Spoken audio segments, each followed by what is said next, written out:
everyone. Mrs. Hayden here, welcoming you back to another school year here at Chilton. I know that we're not meeting in person, but we are going to have tons of fun with our distance learning. So, in addition to teaching history this year, I will be teaching two classes of eighth grade language arts. So, I'm very excited.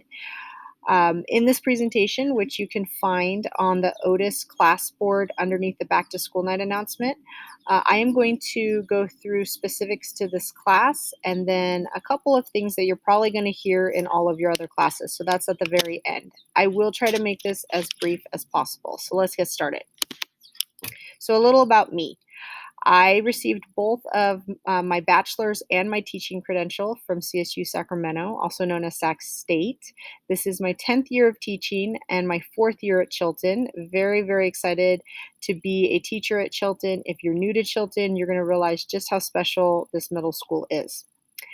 Eighth graders are my absolute favorite bunch of kids to teach. They have their full-blown personalities, they are spunky, and I just love getting them ready for high school. I have three boys who keep me very, very busy. They are in various sports all year around, so there's never a dull moment in the Hayden household. When I'm not teaching, we spend our time camping, playing and watching baseball, and like I said, participating in all of my kids' sporting events. So this slide is going to show you the supplies that are needed for both distance learning and when we return. The students will need a composition notebook that is college ruled, not wide ruled. This is something that we're going to be doing our quick writes in, and we're trying to do quick writes every single day. So it's really important that they have this composition notebook as soon as possible. They should have pencils or pens.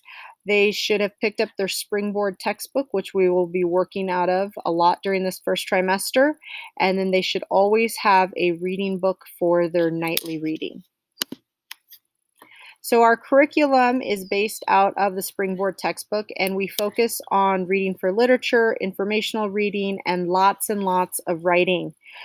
We also are focusing on speaking and listening skills, and there's usually one major speaking and listening project each trimester.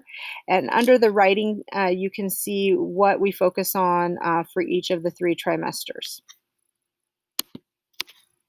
So our theme in 8th grade is challenge, and so in each trimester we have a different challenge that we focus on. So we start off with the challenge of heroism, then we move on to the challenge of utopia, the challenge to make a difference, and then we end the year with a challenge of comedy. So that is our theme that we are going to focus on with everything that we do from the reading and writing components. So everyone always asks, why do homework? Homework is very important. Although it is formative, it's worth 0% towards the final grade. It's considered practice and preparation for all the summatives. And homework also goes towards our 2 learning behavior grades. So it's really important that students are completing their homework. Mostly in language arts, that is reading every single night. And we're going to talk about the importance of reading in a second. But some other examples of homework for the language arts class is anything that they don't finish in class, they need to finish at home, and then any work that they need to prepare for before the next class. So let's talk about that reading and why it's so important. In this infographic, you can see that reading just 20 minutes a day is super beneficial to the achievements that students experience in school. So I'll let you go through this. I'm not going to read over it completely, but it does show you how important it is that students read every single night. And I know personally, I'm a parent.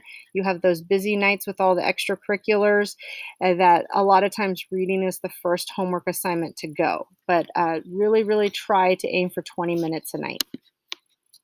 So we have a little bit of a different rubric this year. It is an 8-point scale, and the whole reason we decided to make this this modification is students and parents needed better feedback. So before we had the 4 columns of beginning, approaching, proficient, and mastery. but students didn't really know where they fell within that column. So if they were proficient, they didn't know if they were closer to approaching or closer to mastery.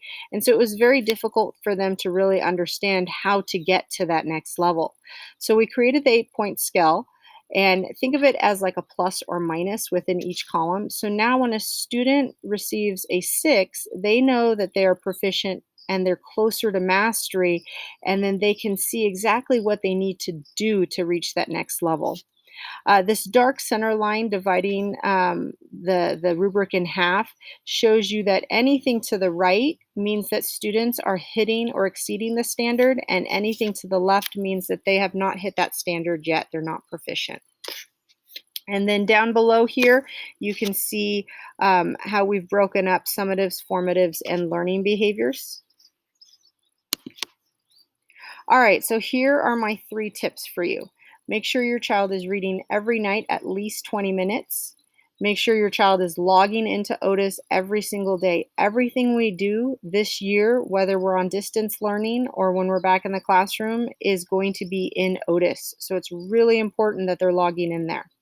And then make sure your child attends daily live Zoom meetings. This is where they're getting the daily live instruction from, and it's their chance to be able to ask questions so that they are best prepared for the summatives that they're going to face. Now, we know that students may not be able to attend a daily live meeting for whatever reason, so we're working on getting recorded meetings out to you. All right, so here's the stuff that you're probably seeing in all of the other classes. We've got our bell schedule. We're focusing on these first 2 bell schedules, Monday and the no paw. We don't have paw yet. That'll be in a few weeks. You'll notice in Monday we have 26 extra minutes in first period, and that is for culture building. We're using the same daily agenda that we did in the spring, so both students and parents should be familiar with that. And then attendance. So the big change from spring to now is that students are going to be graded and they are required to attend school. So before in the spring, students received a completed or did not complete. Now they're getting actual grades. Because attendance is required, it's really important that parents call the office if their child is going to miss part or all of the day. And then contact info. So email is the easiest way to contact me. I'm really good at responding very quickly to emails. If I don't respond within an hour, it's because I'm either teaching or I'm in a meeting. Like I said, I really try to respond as quick as possible because I know how frustrating it is as a parent to email a teacher and not get a response for days. So you'll never get that from me. If you feel that we need something more than just an email conversation, I have an office hour every Monday from 3:30 to 4, and this is tentative right now, so this may change, but I will be sending out more information if you do need to have that live Zoom meeting with me, how you can go about scheduling that.